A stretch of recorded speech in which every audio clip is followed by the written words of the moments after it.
Hi folks, I'm Maria, PandaDocs product manager, and today we're going to build a guided selling workflow for construction.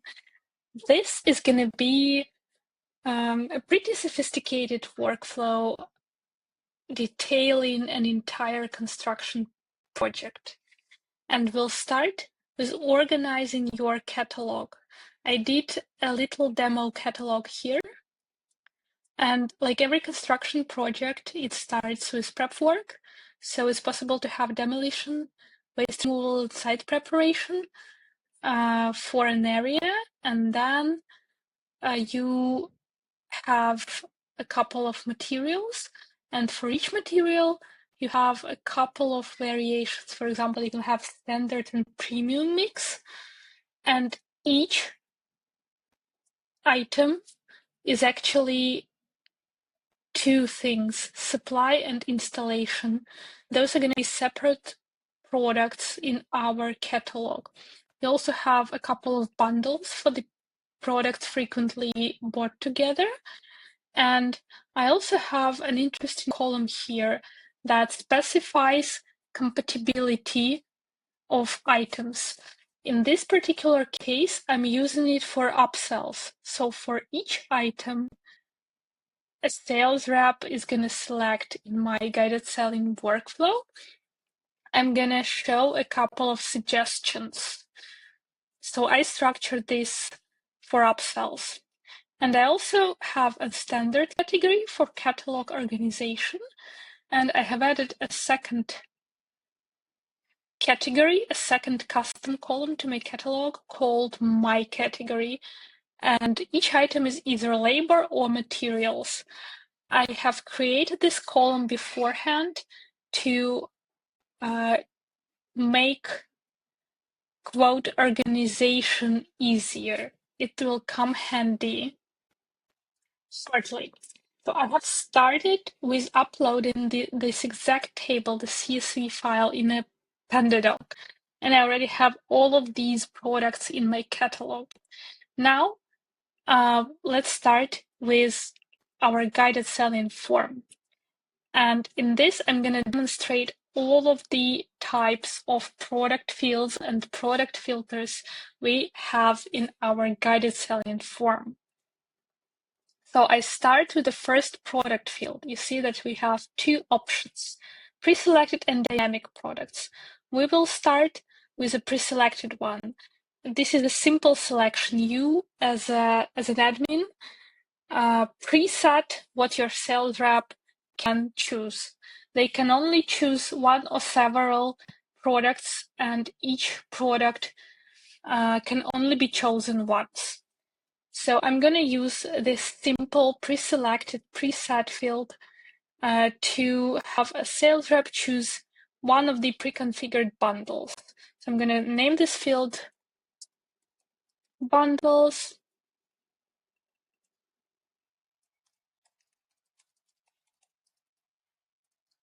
And a product from catalog. So I'm selecting bundles, and there's multi-item selection, so a sales rep can choose one of both, and because the field is not required, they can go without choosing anything here. This is our simple pre-selected product field. Up next, another product field. We're going to make it dynamic. And we're going to be choosing from the preparation work. So choose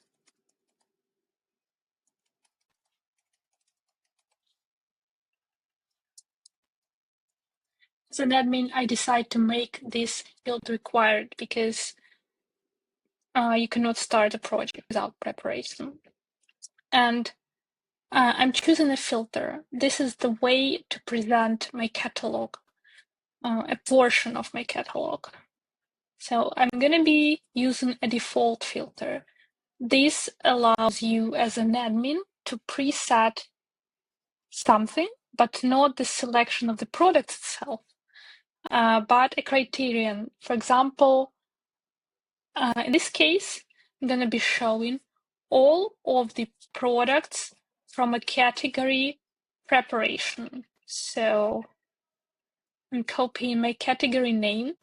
Always rely on the last most precise category.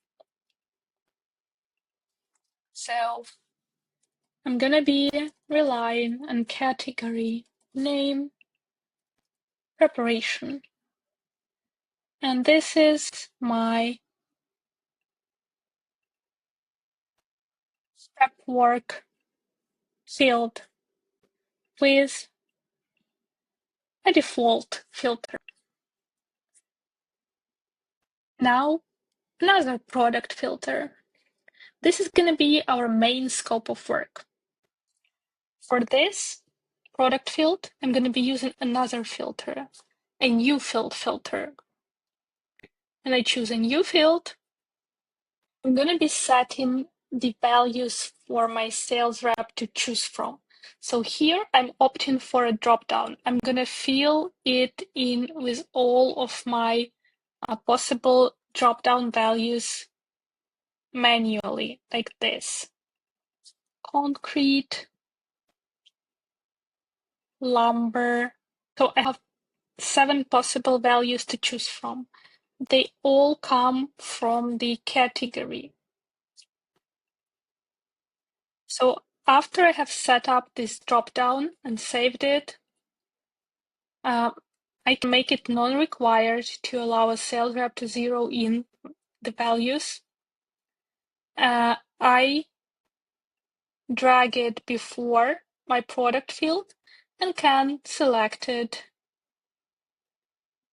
as the filter.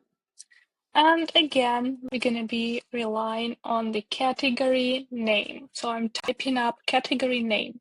And the filtering mechanism is contains. So when I'm going to be selecting concrete, the filter will show both concrete and concrete work. This is my dynamic filter. And the last possible product filter. I'm going to be using it for our optional add-ons, the recommended products. Again, I'm going to choose the dynamic product field and choose the third type of filter. And this is a product field filter. It's the most interesting filter because it relies on several things. Because I'm going to be showing the add-ons compatible with the main scope of work selected products, I'm going to be looking at the choose project work field as a source of the stock keeping units to show the products compatible with. Then I have uploaded the very same table with this column as my lookup table as well. So I'm choosing my lookup table and I'm choosing the column compatible with. And we are matching to a stock keeping unit. So this is for add-ons. Now we have set up everything in our form, and it's time to go to a quote and map our product fields to a quote. I'm mapping everything: bundles, prep work, main scope of work, and add-ons. And I want to make sure that my products go into the appropriate sections of the quote. I have set up these sections beforehand, and these are as follows. I have bundles in a separate section, and I have materials and labor. Remember, we had a custom column, my category, and we are going to rely on it to sort our items into materials and labor. Here's how we do it. Go to the Data tab, Data Merge, and let's start with the merge rules. So I'm using a rule that relies on the field called ref type name, reference type name, and this is the name of my field from a form. So if it's equals bundles, all the products from it will go to bundles. And then I'm having two similar rules. So if the product has a field, my category, which comes from this spreadsheet, and its value contains labor, it goes into labor. If the item contains field, my category, and it contains material, it will go to materials. So this is how it's sorted. Now the last thing. Suppose the cost of my materials and labor is measured by square meters, right? Rather than by quantity.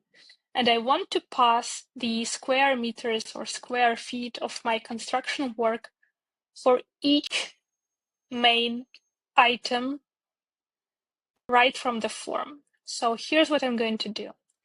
On my quote, I'm going to rename quantity to area for both materials and labor. I'm going to go back into my form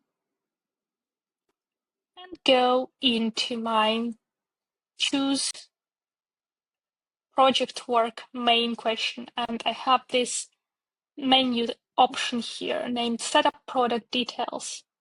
And I'm going to select it and add a number, make it required, and name it area, and enter square